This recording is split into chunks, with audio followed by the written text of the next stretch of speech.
मी अशोक किसन गुजनाळ, प्रभाग क्रमांक 35 पाटारे पार्क या प्रभागातून 2010मध्ये निवडणूक राष्ट्रवादी काँग्रेसतर्फे लढवली. तिथे नगरसेवक म्हणून मी आज कार्यरत आहे. 2010ला प्रथम विकासाची कामं करण्याचा विचार केला. त्या विचारामध्ये प्रथम काम त्यांनी मोठं ड्रेनेज लाईनचं काम प्रभागामध्ये केलं. ते मागील 15 वर्ष शेजारी सत्ता असल्यामुळे तिथं त्या प्रभागात आजपर्यंत कुठलंही ड्रेनेजचं काम झालं नव्हतं. पहिलं काम मी पाटारे प्रभागातनं राम मंदिर ते महेश किराणा टोलची हे मोठं विकासाचं काम तिथं केलं आणि तिथला हा मोठा प्रश्न मी सोडवला.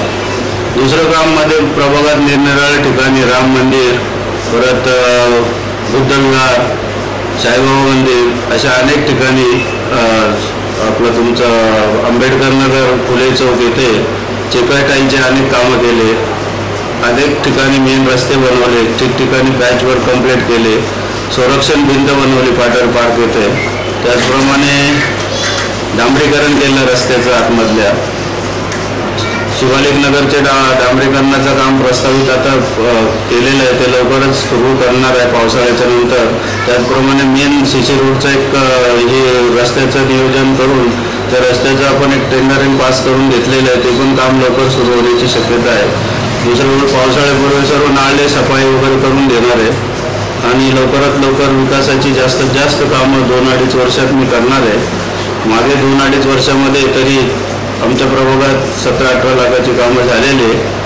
आमच्या प्रभागामध्ये अनेक वेळा तक्रारी करून सुद्धा काही परत आपले नगरपालिका आणि प्रशासन जास्त लक्ष देत नाही. त्यामुळे आम्ही या TV मार्फत, इंडियाच्या टीव्हीच्या न्यूजच्या मार्फत तुम्हाला सांगतोय. त्याकरता जास्तीत जास्त प्रयत्न करून आमचे टेंडरिंग कसे पास होतील आणि विकासाची कामं कसे होतील याकडे प्रशासनाने लक्ष द्यावे, ही अशी आमची प्रशासनाला विनंती आहे. अजून तुम्हाला कोणत्या अडचणी येतात कामं करण्यासाठी?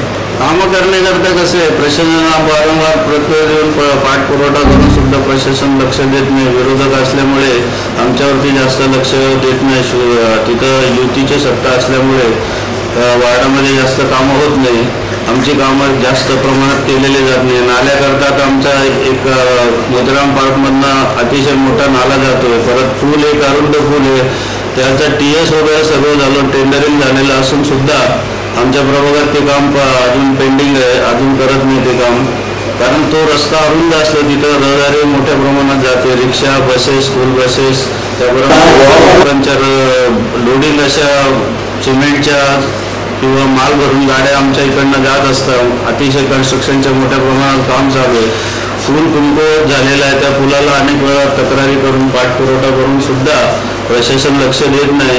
तांत्रिक म्हणजे TS टेक्निकल सँक्शन करून सुद्धा टेंडरिंग होऊन सुद्धा वर्क ऑर्डर पुलाच्या अजून देत नाही. आपत्कालीन हा पूल जर पुढं धोकादायक झालेला आहे, जर हा पूल धोकादायक झालेला तर पेपरात सुद्धा, न्यूजपेपरमध्ये पण अनेक वेळा तक्रारी दिलेले, पण अनेक वेळा तक्रारी देऊन सुद्धा प्रशासन लक्ष देत नाही आमच्या कामाकरता.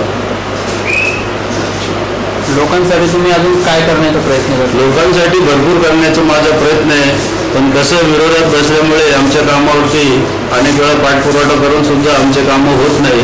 त्याकरता मी एक MP फंड मागे आमचे प्रवक्त्यांनी आम्हाला दिला. त्या प्रवक्त्यांमुळे आम्ही 2-3 कामं त्या MP फंडातनं केलेले आहे. गार्डनिंगचे कामं करायचे, रस्त्याचे CC रोडचे कामं करायचे, असे माझी विकासाचे काम आहे.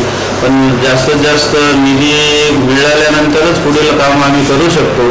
तोपर्यंत निधी नसल्यामुळे अनेक वेळा आम्ही खासदारांकडे पण विनंती केलेली, जर लवकरात लवकर निधी आले तर प्रभागातील सर्व रस्ते, गटारे, ड्रेनेज लाईन हे रस्त्याचे आम्ही कामं लवकरात विकासाचे, मूलभूत विकासाचे जे नागरिकांच्या अशी कामं आम्ही लवकरात लवकर करणार आहोत.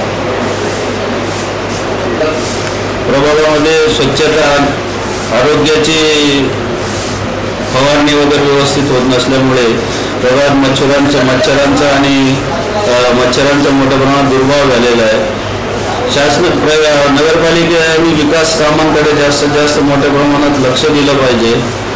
अनेक वेळा आम्ही प्रशासनाला विनंती करतो, पाठपुरवठा करतो, पण आमचे विरोधक असल्यामुळे आमच्या कामाकडे लक्षात होत नाही. त्याचप्रमाणे आमच्या बिगाली रोडवर एक मोठ्या प्रमाणात मोठा नाला जातो. पावसाळ्यात अति मोठा मोठ्या प्रमाणात तिथं पुराचा प्रभाव होतो. अनेक वेळा तक्रारी केल्या, पूर्णाला डायव्हर्शन करून दुसऱ्या बाजूने काढायचा विनंती केलेली. प्रशासनाकडे प्रत्येक वेळेला नगरपालिकेला निधी नसल्यामुळे ही कामं होत नाही म्हणून आम्हाला प्रशासन उत्तर देते. तर त्यावर काहीतरी आता मोठा इथं आपत्कालीन पुराच्या याच्यात मोठा ॲक्सिडेंट किंवा मोठा वातावरण निर्माण होण्याची शक्यता आहे. आता आमच्या बाजूला बिल्डर लोकांनी मोठ्या प्रमाणात भरती केलेली आहे मातीची, त्यामुळे पूर्ण पावसाळ्यातलं पाणी आळले जाऊ शकतं किंवा पाणी आळल्यामुळे मोठा पूर येण्याची शक्यता आहे.